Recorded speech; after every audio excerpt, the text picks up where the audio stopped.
Let us discuss the most important portion of this chapter, that is Ohm's law. In most of the exam, you will get question from Ohm's law.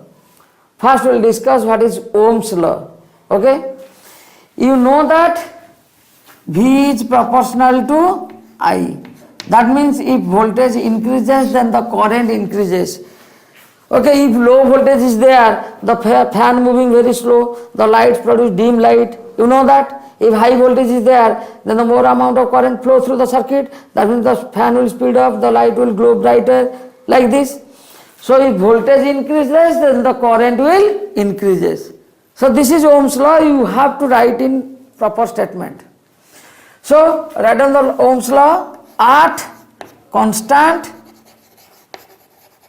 temperature, the amount of current passed through a conductor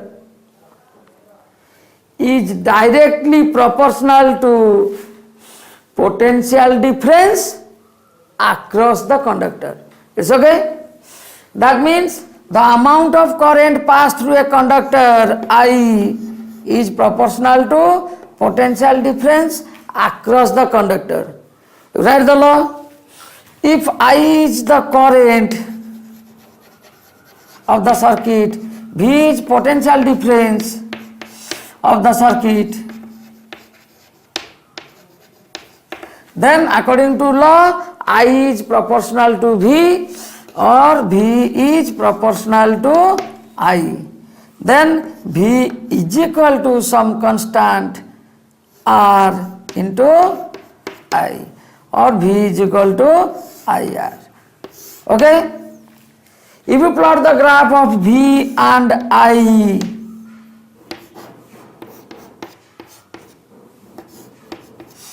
V versus I, as V proportional to I, so the graph is a straight line. Okay? So it may be like this, or it may be like this, or it may be like this, but it is a straight line. As V increases, I also increases. So V is equal to IR or RI. That is volt is equal to R means resistance ohm into ampere, or R is equal to V by I. So this is Ohm's law. As V proportional to I, then the V versus I graph is a straight line. The slope of V versus I graph produce what? Slope of V versus I means, slope means you know that is tan theta, that means P by V, that means V by I or Y by X. That means slope of VI graph produce resistance. Why resistance? Slope of V versus I graph means V by I. What is V by I? V by I is resistance. Now the limitation of Ohm's law. There are two limitations of this Ohm's law. First one is the temperature must be constant. If you change the temperature, then I and V, that means they will change. Okay? So I proportional to V, maybe the relation will not establish. So the temperature must be constant. And second one, the wire must have uniform cross section or uniform thickness. The wire must have uniform thickness. If thickness increases, then the resistance decreases. Thickness decreases, resistance increases. That means resistance also directly inversely proportional to thickness. So we'll discuss later on. Thickness or area of cross section. So here two limitations of Ohm's law. That means the first one, the temperature must be constant.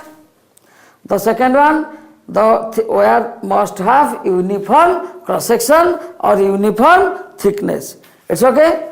Another activity is given in your book. You just see page number 204.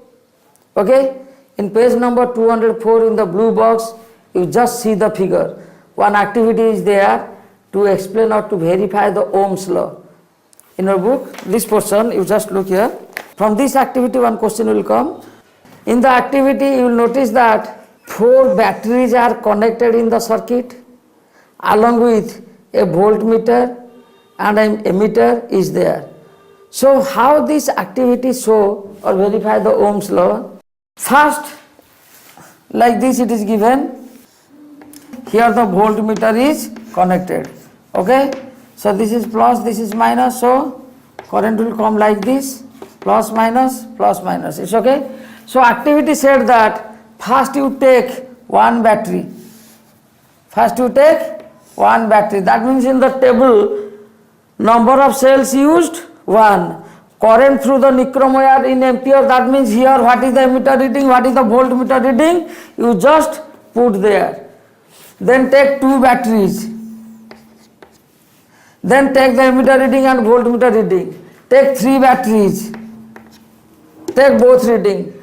Take 4 batteries and take the both reading in emitter as well as in voltmeter. In every case you will notice that the ratio of V and I or voltmeter reading and emitter reading is always constant, and that is known as the resistance of the circuit. It's okay.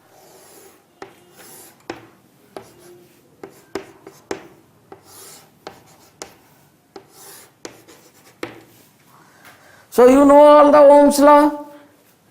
So just give the answer of this question. In first case, which has high resistance? According to Ohm's law, resistance R is equal to V by I. Okay. So in first case, slope of the graph produce, in case of VI graph, the slope of the graph produce a resistance. So which has high resistance? More slope, more resistance. That means here a graph A produce more angle than graph B. So tangent of the angle, you know that in case of tan theta, as the angle increases, tan value increases. Slope means tan theta. Tan theta is equal to P by B. So here slope of A is more than slope of B. That means resistance of A greater than resistance of B. That R is equal to V by I. Conductance I am telling in the first part. Conductance K is equal to 1 by R means I by V. It's okay. These are the 2 factors.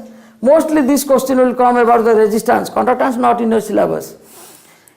Here resistance of A is more than resistance of B. If I will ask you that conductance of B is more than conductance of A. Less resistance, more conductance. It's okay.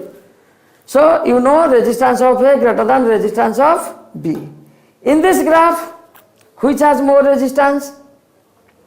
Here it is I and V. That means I by V means inverse of resistance. So Q has more resistance than P, but P has more conductance than Q. It's okay. In this third graph, I by V, in case of X and Y, which has more temperature? Which has more temperature? You have to know that if resistance is more, then the heat energy liberated is high. Okay, more resistance, more amount of heat energy produced. Mainly in heating devices, you will notice that they have high resistance, they produce high heat energy. Okay, so in this graph, which has more resistance, that produce more heat energy. That produce more heat energy. So here which have high resistance? Y has more resistance than X because it is I and V graph. Okay, so Y has more resistance, therefore Y produce more heat energy than X. It's okay.